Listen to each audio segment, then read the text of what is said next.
রাজ্যে শেষ দফার ভোটে এড়ানো যায়নি রক্তপাত। ভোট শেষেও সেই হিংসা শেষ হওয়ার কোনো সম্ভাবনা নেই। জেলায় জেলায় অব্যাহত অশান্তি।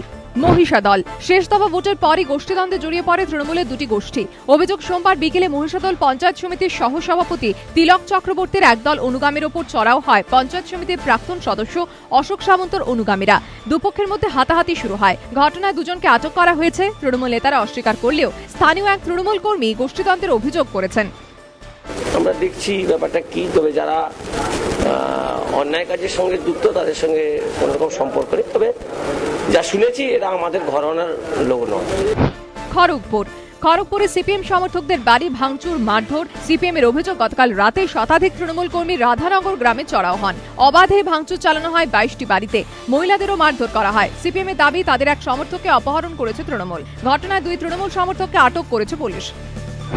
পিংলা পশ্চিম মেদিনীপুরের পিংলায় সিপিএম ও কংগ্রেস কর্মীদের মারধর, বাড়ি ভাঙচুর। অভিযোগ, গতকাল রাতে কালিকাকুণ্ডু গ্রামে হামলা চালায় একদল তৃণমূল আশ্রিত দুষ্কৃতী। 2 সিপিএম এবং এক কংগ্রেস কর্মীর বাড়িতে ভাঙচুর চালানো হয়। মারধর করা হয় বেশ কয়েকজনকে। গুরুতর আহত এক কংগ্রেস কর্মী পিংলা হাসপাতালে চিকিৎসাধীন।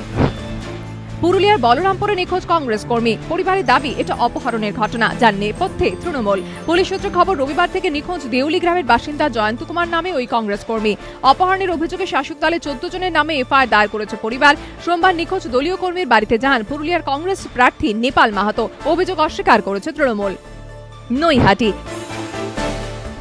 হুমকি উপেক্ষা করে ভোট দিতে যাওয়ায় নৈহাটির বড়ায় এক ব্যক্তির বাড়িতে বোমাবাজি করে দুষ্কৃতীরা। অভিযুক্ত তৃণমূল, যদিও ঘটনায় কেউ হতাহত হননি।